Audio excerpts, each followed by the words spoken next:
What's up, everyone? Welcome to this day in Philly Sports History for November 3rd, 2024. I'm your host, Jim Montgomery. Welcome to a game day Sunday, a Kelly Green game day Sunday. And man, do we have a lot to get to today. Typically, the weekend shows aren't as in-depth, but man, a lot of shit went down that we got to get into. So let's get the housekeeping out of the way first. Follow me on social media, Jimbo_Mont, Twitter, and TikTok. Subscribe to the YouTube channel, Jimbo_Mont. Spread the word. If you're enjoying this, likely someone else will. I'm on Facebook, LinkedIn, on Instagram. I'm at Philly Jimbo. Let's try to outsmart the algorithm here and start to grow this thing. Now that things are sort of dying down a little bit, there should be more fun stuff. I mentioned that I've been putting the Philadelphia Sports Hall of Fame inductee spotlights on the YouTube channel. I have some ideas for some other little shorts that I'm hopefully going to start doing, hopefully by the end of this year, if not early next year. Speaking of the Philadelphia Sports Hall of Fame, the Heritage Collection is now available online. That's a project I've been working on. Everything that is in their archives is available for you to view. There's only so much space you have at a museum exhibit, but now all of that is available for you to view. It's going to constantly be growing. We're going to be enhancing it. Whenever I get some free time, I try to knock out a few. And like I keep saying, to me, it's important to not only look at this stuff, but tell the story behind it. And if you do listen to this podcast, obviously, you know, a lot of times I try to give you the backstory as well. It's not just, hey, here's what happened. This team won. Here's who scored points and move on. I try to tell you what happened that season, what was going on, things like that. So we have all of this memorabilia and the stories that go with it need to be told. So go check that out. Everything you need is in the description. I had a lot of fun doing that, working on it. It's still fun just looking, and it's one of those things you can go down a rabbit hole and just spend hours looking at some of this stuff. And like I said, it's going to just continue to grow. The goal eventually is to become the one-stop shop for Philly sports history. So go check it out and keep checking and stay tuned as we continue to enhance it and grow that collection. But that is available online. The link is down in the description. It takes you right to the website I created that sort of outlines what we have going on, what we're trying to do, and then takes you directly to the actual memorabilia. Be sure to check out my boys at the Clashing Conferences. They had a couple different Halloween episodes for football. It's always a good day to check out football on a game day Sunday, especially since the Eagles don't work till 4. Put the red zone on, mute it, and then watch the football episode. And then check out the baseball episode. It was the season finale. Nice Halloween special. I made a special guest appearance on there, so go check it out. We're talking about the scumbag New York Yankees fans. Had a lot of fun with them. Always a good time. Steven and the crew over there are doing a great job. And college is coming around the corner. College basketball kicks off next week. I'm going to do a little Big Five preview tomorrow. They have a college football / basketball episode starting that's going to run through March Madness. So be sure to check them out. They're doing good things over there. Good friends of mine, and love whenever I get to hang out with them. Go to Philly Goat. I'm telling you, get the cooler backpack. I wish I had it for Halloween. It would have come in handy so I didn't have to wheel my cooler around the neighborhood. They got you covered. Get your Eagles gear, Sixers gear if you want it. I'm sure there might be a new Joe shirt coming out soon. More on that in a minute. But they got you covered. Go to Philly Goat. Use the promo code Jim Montgomery for 10% off your order. That's phillygoat.com. Promo code Jim Montgomery for 10% off of your order. All right, let's get into it. So there was the doubleheader down at the Wells Fargo Center yesterday. Not good for our winter teams. Not good at all. Flyers kicked it off with a 3-0 loss to the Bruins. But there was more to it than that. Samuel Ersson left the game 7 minutes in with a lower body injury. No further details that I was able to find this morning. I wanted to get this on and out to get the Eagles preview and talk about what happened in the second game. So I was not able to do it. There might be an update on that, but not good because he's been playing very well, especially recently. So hopefully he does not miss an extended amount of time. But they just didn't have the energy after he went down. Obviously, Boston's a good team, but the bigger concern is the fact that Samuel Ersson is, I guess for right now, day-to-day with a lower body injury. You got to love hockey injury reports where it's lower body or upper body. No further details. It did look as though at one point he made a save, so I don't know if it might be a groin or a strain or something like that. But once we get updates, I will give that to you. And then in the nightcap, Sixers. Oh boy, lost 124 to 107. They were overmatched pretty much the entire game. This team's an absolute train wreck right now in more ways than one. Tyrese had 23. I guess you could say the lone bright spot was Jarrett McCain. He had 19 points, shot 50%, 33% from three-point. He kind of came out with some energy, but this team without Paul George and Joel is just a small team. So they continue to struggle to create shots.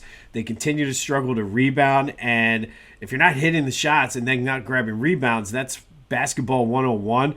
And that's what the issue is with this team. But the real story happened in the locker room after the game. I woke up to this and I've just been seeing reports and reading up on this.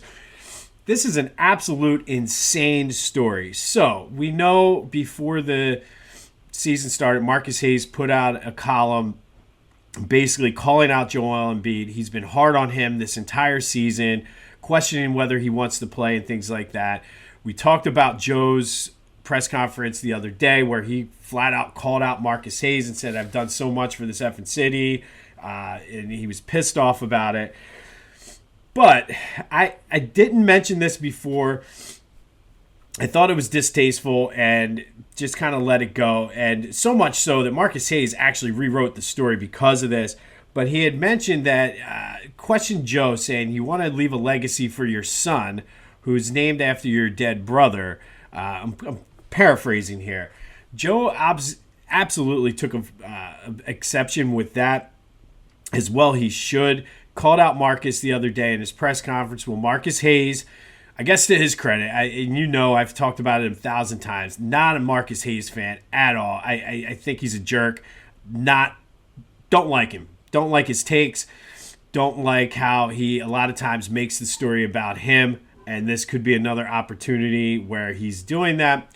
But did show up into the locker room, I guess, to man up, say, hey, I wrote it. You called me out. I'm here. He and Joe had words. Joe basically said, look, you can tell me I suck. You can, and this is coming straight from somebody who was in the locker room. Again, I'm paraphrasing, but said, you can talk about my play on the court, talk about me all you want. That's fair game. But don't talk about my son. Don't talk about my dead brother. And then the first report was that Joe punched Marcus Hayes. And then later that was recanted. I did see somebody who was in the locker room talked about it. He said there was a shove. People had to be separated. Just not good in Sixersville right now. Now, I don't condone violence. I don't know. Listen, people get emotional, especially when you talk about their kids, dead family members and all that. So I'm not justifying what Joe did, but there's a lot of frustration there. You kind of combine that with the issues he's been having with the injuries and the criticism he's been taking. I'm sure he is frustrated as well. I mentioned it yesterday. You can call Joe anything you want, but one thing you can't call him is soft. So I'm sure if he wants to play, or he could play, he would be playing. So I take exception to that. But I don't know if you should be pushing a reporter at all, even if it is Marcus Hayes, who just, like I said, not a fan of. But, man, this is crazy because likely, I mean, you have to imagine he's at least going to get fined for this. But you have to think that there's going to be some type of suspension. And we've seen now throughout this season, this team sucks without Joe and Paul George. So he was already going to be missing time from sitting out. And now you add a possible suspension on there. The Sixers, like I said, are a train wreck. But, man, fireworks in the locker room. Joel Embiid shoving Marcus Hayes. And this could go one of two ways. The team could just completely collapse and they could be done for the season, or they could rally around Joe and start playing better. I mean, in order to do that, though, you got to hit your shots. So I don't know. We'll stay tuned for this as it comes, because this is a very, very interesting and this is like the Real Housewives of the Philadelphia 76ers right now. And I mean, the play on the court is not good, so, hey, this is the most entertaining thing about the Sixers season so far, so stay tuned for that. And this comes on the same day that I guess Jason Kelce, I don't know if he was promoting garage beer, because the video I saw had him with a 6-pack or a 12-pack of garage beer walking into Beaver Stadium for the Penn State-Ohio State game. But I guess people were trying to get fist bumps, autographs, all that other stuff, which you have to imagine. But some knucklehead, and I'm being nicely when I say knucklehead, said, hey, how does it feel that your brother's a expletive, which is a homophobic slur, for dating Taylor Swift? Kelce, to his credit, I feel like this dude was looking for a payday, looking to get Kelce to punch him. Kelce, to his credit, because the guy was, I guess, recording it, grabbed his phone, took it, slammed it down on the ground, and then just kept walking. So good for him for not punching the guy. But I got issues with this another couple ways. And, like, listen, I'll be the first to admit I've used that word before as a youngster, and it was more acceptable back then. It's still not a good word to say, especially today. You kind of grow and evolve from things. But the bigger issue I have with it is, how does that make any even sense? Because he's dating Taylor Swift, he's that? Like, just the math just doesn't add up. Just dumb use of the word, dumb use to use that word ever, dumb use to use it to Jason Kelce's. You're lucky you didn't get your head taken off. But, man, lots of fisticuffs in Philly yesterday, or around the Philly teams yesterday. But kudos to Jason for not actually going and punching the dude. Hopefully he doesn't get in trouble with ESPN or anything for that, because, I mean, the dude was out of line. 100% out of line. And, man, just like I said, this is like the Real Housewives of Philadelphia sports at this point, man. This is insane. All right, sticking with the Eagles, let's start with a recap of yesterday's question of the day. And yesterday I asked you, we were very, very much giving Nick Sirianni a hard time, myself included, calling for him to be fired and saying he's a clown, I think were my exact words. And they've turned it around. They're now winning 3 in a row. So I asked you, should we give Nick Sirianni more credit for the Eagles' turnaround? 61% of you agreed with me, saying, yes, we should. And I do agree. And we're going to go to the voice and text line now, because I thought this was an interesting take, a very funny take. Good connection there, good use of Chris Rock. But let's go to Matt from Fort Washington, who certainly does not agree that Nick Sirianni should get any credit. I respectfully disagree with you, Matt. So let's go to Matt from Fort Washington. Jim, Matt from Fort Washington. Your question about giving Nick Sirianni credit for a 3-game winning streak reminds me of that Chris Rock skit saying how, people want credit for some shit they're supposed to do. Like, Nick, you went on a 3-game winning streak with this offense, okay? Good. You're supposed to do that. Wow, you beat, 3 bottom-of-the-barrel teams. What, you want a cookie? So, no, I'm not giving him credit, because he's supposed to do that. Beat some good teams, and maybe he'll get some credit.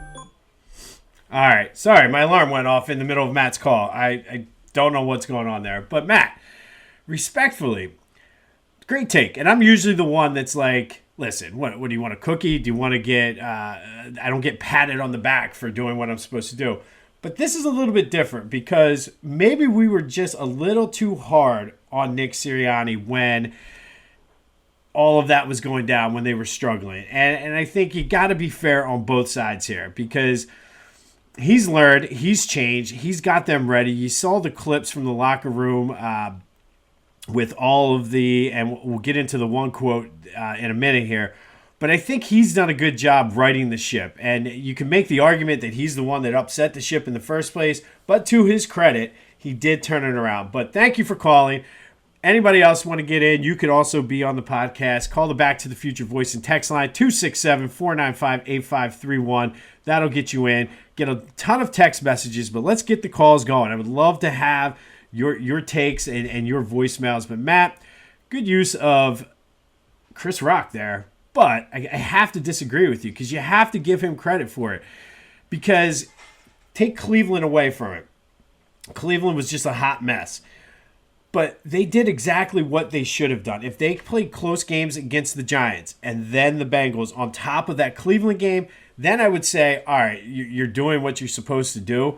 But, I mean, you can only play who's on the schedule. So the fact that they are dominating this team and they should dominate again today, I think that's why you got to give Nick Sirianni credit. Now, I'll be the first one to start ripping him again if they lose today. But I think for now, we got to give Nick Sirianni credit, and 61% of you out there agree with me. All right, so let's get into this game. Still 7.5 favorites. The over-under is set at 46. It's been pretty much that way all year. All week. It is Doug Peterson's return, Dougie P, and obviously there's a statue out there for him. Won us our only Super Bowl, and in light of what Darren Sproles said the other day on LaShawn McCoy and Deshaun Jackson's podcast, maybe Doug got a raw deal. Maybe this was not Dougie P's fault, and maybe Dougie P was given a bad deck of cards to play with where he was missing a couple aces. I don't know, but Doug, thank you for the Super Bowl. I hope you get fired because I have a feeling if they get blown out today, he could be the next coach to lose his job. It is also LaShawn McCoy Hall of Fame ceremony day. Sad I'm going to be missing that. Always love Shady. To me, we talked about it earlier this week, minimally a top 10 player in Eagles history, borderline top 5. So the crowd should be rocking. Shady was always a fan favorite. Nobody wanted to see him get traded to Buffalo. Thanks a lot, Chip. Hated seeing his fat face on TV yesterday after Ohio State beat Penn State. I hate Chip Kelly. He's he might be on my Mount Rushmore of Philadelphia villains' punchable faces, if that's even a thing or makes any sense. But thanks to Chip, LaShawn got traded. But like I said, the crowd should be rocking. Plus, it's a Kelly Green day. And the crowd there's always an extra little pep in your step for Kelly Green Day. And the Eagles are 2-0 since they brought him back. Let's see if they can make it 3-0. So let's get into the keys to the game. And I'm still searching for a sponsor. So KeyBank, any car dealerships, you want to be a sponsor? It's perfect. KeyBank would be perfect. I don't even know. Like, I see them all around my area. But KeyBank, the KeyBank 3 keys to the Eagles game would be perfect. So if you're out there from KeyBank or know anybody, prices are, I'll cut you a deal. But first key is avoid the trap. We talked about that this week. This has all of the makings of a trap game. Coming off a big win in Cincinnati, looking ahead to Dallas and then Washington after that. It could be the ultimate trap game. It sets up perfectly. However, going back to Nick Sirianni, and this is where I think he should get some credit here. His perfume, like sometimes you got to read past the cheesiness of some of it and look at the message. And he told the guys this week, treat praise like perfume. Sniff it, but don't drink it. It'd be very easy for this team to start feeling themselves and really think that they are the shit. But I think because of all of the adversity they had early in the season, Nick has these guys in the right state of mind. So I don't know if they're going to fall into the trap. All of that early season adversity, I think they played through it. And if the team was ever going to fall apart, it would have been when Nick Sirianni's yelling at Eagles fans and all of that stuff. So I think I don't see them falling into the trap. I think they've turned it around. I think there's too many good players, and I think this is just too good of a matchup for the Eagles to fall into that trap. Second key to the game, get after Trevor Lawrence early and often. Largely, he's been a bust so far in the NFL. He has not taken that next step. They could be without their two top wide receivers. They could be without Travis Etienne. All three of them are game-time decisions. He'll make mistakes if you pressure him. The offensive line is banged up. So, Vic, get these guys going after Trevor Lawrence. Force him to make some mistakes. Force him to make some turnovers and get after him. And just be careful. I've said this a few times this year. Do your job. If you're supposed to contain because Trevor Lawrence will take off and run if he has to. And finally, third key to the game, and this goes against everything we've been saying, pass the ball early to build up a lead on this team. If you get this team down, they're not coming back. They're okay against the run. So take advantage of their bottom five, I think, in pass defense. Pass it early. Let AJ and Devontae eat early, build a lead, and then just go into coast mode where you're just dominant. And that, in turn, that means, obviously, once again, first quarter points. But I really think pass on this team early to build a lead and then just kind of sit back and pound the rock with Kenny and Saquon and just let's get out of here with an easy win. So what does that mean for our pick? We've been 4-3 so far on this year. I don't think the Eagles get caught here. I think 7.5. I think you could go. I think they win by 2 touchdowns. I really do. That's the pick. I mean, not a lot of handicap into this. I think the matchups are great for the Eagles. I think you're going to see this could be the day that Jalen throws for 300 yards. I think you're going to see him, as long as he takes care of the ball, this should be a walk in the park. And I know with this team, based on the past year almost of sample size, there hasn't been many walks in the park. I think today we enjoy the nice fall weather, take a walk in the park, and I think the Eagles easily cover the 7.5. I just don't think this is a bad Jacksonville team. They're injured.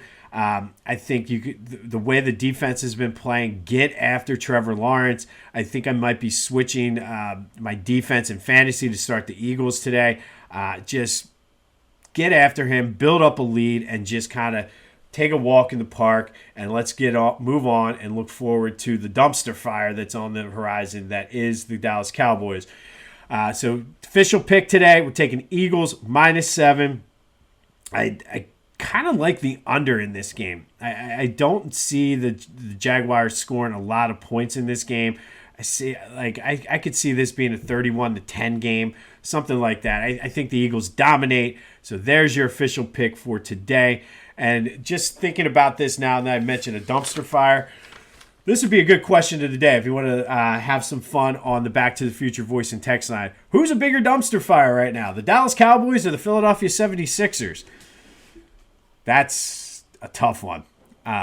But anyway, today, we got an Eagles doubleheader for you today. And these are two of my alarm. It's time to get up. I told you, I woke up early. The extra hour of sleep's got me going.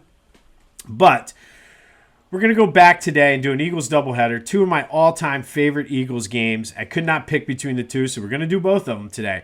First, we're going to go back to 1996. Speaking of those Cowboys, the Eagles beat the Cowboys 31-21 down in Texas Stadium. They led 24-21 late. Cowboys were driving. Troy Aikman was hit as he threw a pass into the end zone. It was picked off by James Willis, who took it out of the end zone, lateraled to Troy Vincent at the 10, who took it the rest of the way for the game-sealing touchdown.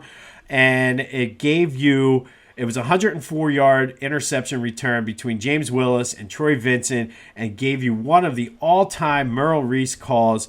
If this one, he was at the 20, the 15, the 10, the 5. The Eagles win, the Eagles win, the Eagles win.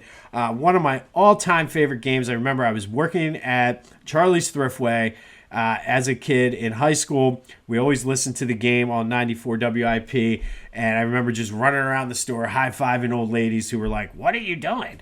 But on this day in 1996, Eagles beat the Cowboys 31-21 when James Willis intercepted Troy Aikman in the end zone, lateral to Troy Vincent, who took it the rest of the way for the game-sealing touchdown. The Eagles win, the Eagles win, the Eagles win. All right, and then the second game, we're going to go back to 2013. Eagles beat the Raiders in Oakland 49-20.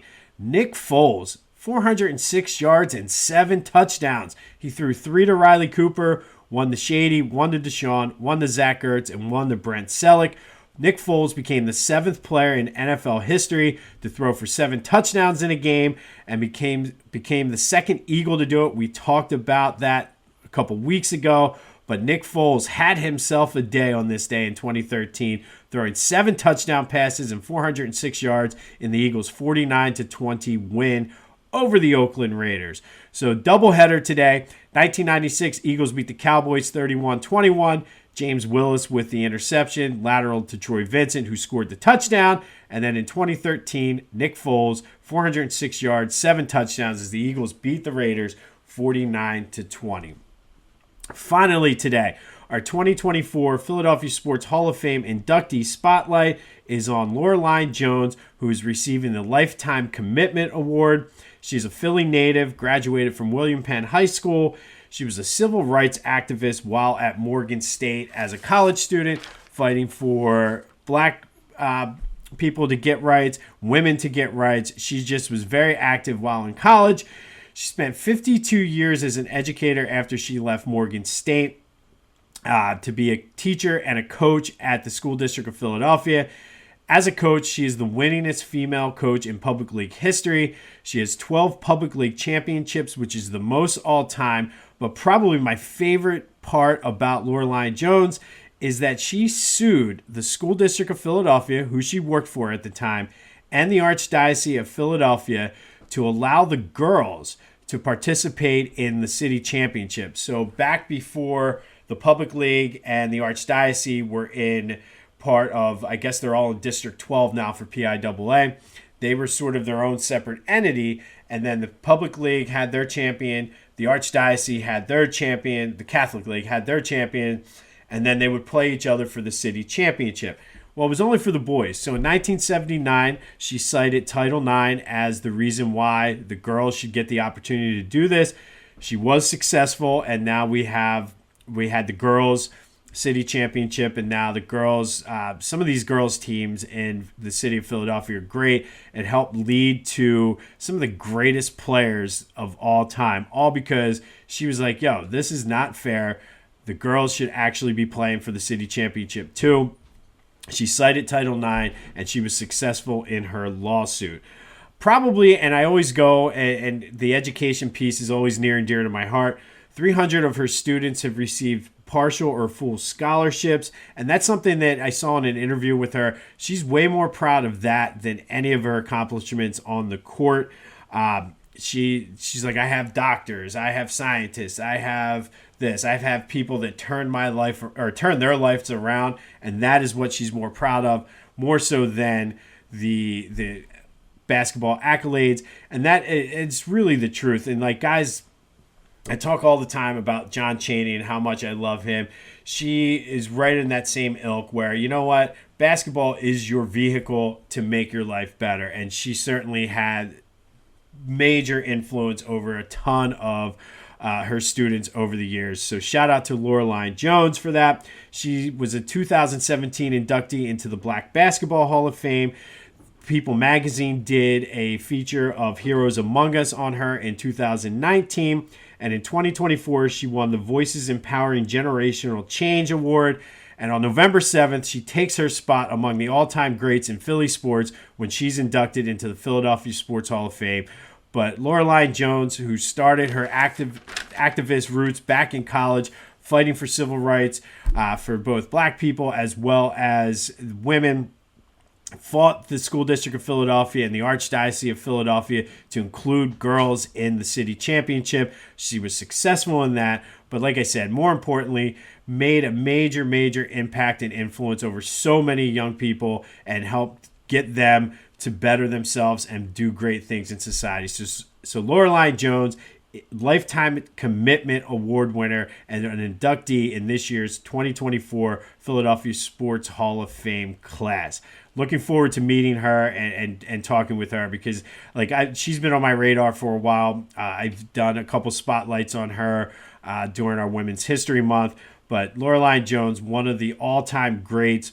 And when it comes to people who are in education, always will have a near and dear spot in my heart. So thank you, Lurline Jones, for all you have done and helping the young people of Philadelphia just really have opportunities that maybe they would not have had. So shout out to you, Lurline Jones, today's Hall of Fame 2024 inductee spotlight.